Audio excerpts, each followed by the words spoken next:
महामारी कोविड-19 के प्रसार के आरंभ से ही व्यक्तिगत सतर्कता के साथ वैक्सीन को इस महामारी के नियंत्रण हेतु अंतिम विकल्प बताया जा रहा है। ऐसे समय में भारत समेत विश्व के कई देश अपने अपने स्तर पर वैक्सीन निर्माण की दिशा में कार्य कर रहे हैं। हाल ही में ऑक्सफोर्ड विश्वविद्यालय के वैज्ञानिकों द्वारा वैक्सीन के प्रयोग के शुरुआती परीक्षण के दौरान लोगों में सुरक्षात्मक प्रतिरक्षा प्रतिक्रिया में वृद्धि देखने को मिली है। लैंसेट जर्नल में प्रकाशित एक शोध के अनुसार वैज्ञानिकों ने पाया है कि यह प्रायोगिक वैक्सीन 18 से 55 वर्ष की आयु के लोगों में दोहरी प्रतिरक्षा प्रतिक्रिया उत्पन्न करता है। सामान्यतः इस तरह के शुरुआती परीक्षणों का उद्देश्य वैक्सीन की सुरक्षा का मूल्यांकन करना होता है। वैक्सीन क्या होता है?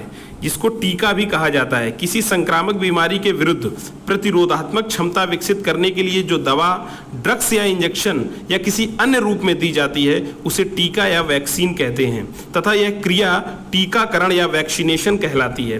टीकाकरण व्यक्ति की रोग प्रतिरोधक क्षमता को बढ़ाकर शरीर में उत्पन्न होने वाले सूक्ष्म जीवों को नष्ट करने का काम करता है। किसी भी वैक्सीन को तैयार करने के कई चरण होते हैं। जैसे पहला चरण एक्सप्लोरेटरी स्टेज होती है, जिसे शोध या अन्वेषण भी कहते हैं। इस चरण में वैज्ञानिक प्राकृतिक और कृत्रिम एंटीजन की पहचान करते हैं जो किसी भी बीमारी की रोकथाम में मदद कर सकता है। एंटीजन की पहचान पक्की होने के बाद एंटीबॉडी को प्रेरित करने का कार्य किया जाता है। इस चरण में रोगाणुओं में वृद्धि और उनका संग्रह या उस रोगाणु से किसी रिकॉम्बिनेंट प्रोटीन का निर्माण करना जैसी प्रक्रिया शामिल होती है। दूसरा चरण प्री क्लिनिकल यानी कि नैदानिक पूर्व। इसमें कोशिका संवर्धन प्रणाली का प्रयोग किया जाता है तथा इसका जंतुओं पर परीक्षण किया जाता है, जैसे चूहों पर, खरगोश पर। इसमें वैक्सीन की प्रभावशीलता को सुनिश्चित किया जाता है। जंतुओं में यदि प्रतिरोधी क्षमता विकसित हो जाती है तो तृतीय चरण में प्रवेश करते हैं। यदि नहीं हो पाती है तो पुनः हम एक्सप्लोरेटरी जो चरण है उससे स्टार्ट करते हैं।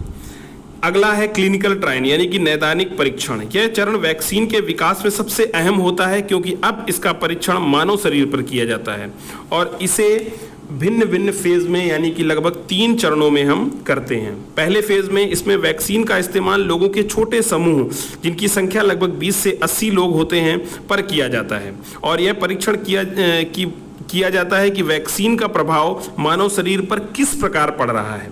दूसरे फेज में, इस फेज में लोगों की संख्या बढ़ा दी जाती है। इसे सैकड़ों व्यक्ति तक ले जाया जाता है। इसमें वैक्सीन की मात्रा में भी परिवर्तन किया जाता है तथा वैक्सीन की अनुकूल तथा प्रतिकूल प्रभावों का विश्लेषण भी किया जाता है। इसमें औसतन 8 से 12 माह तक का समय लगता है। फेज 3, इस अवस्था में कई हजार लोगों के समूह पर वैक्सीन का परीक्षण किया जाता है तथा बड़ी जनसंख्या में इसके प्रभाव का आकलन किया जाता है। जब यह सिद्ध हो जाता है कि परीक्षण के सभी उद्देश्यों को प्राप्त कर लिया गया है तो इसे अगले चरण नियामकीय समीक्षा हेतु आगे बढ़ाया जाता है। इस अवस्था में विश्व स्वास्थ्य संगठन द्वारा निर्धारित मानकों के आधार पर ड्रग कंट्रोलर ऑफ इंडिया द्वारा वैक्सीन के सभी चरणों की समीक्षा की जाती है और इसके बाद इसके उत्पादन को मंजूरी दी जाती है। इसके बाद अगले चरण है manufacturing and quality control. Manufacturing and quality control, इस अवस्था में वैक्सीन के निर्माण का कार्य प्रारंभ किया जाता है और उसकी क्वालिटी की गुणवत्ता की जांच भी की जाती है।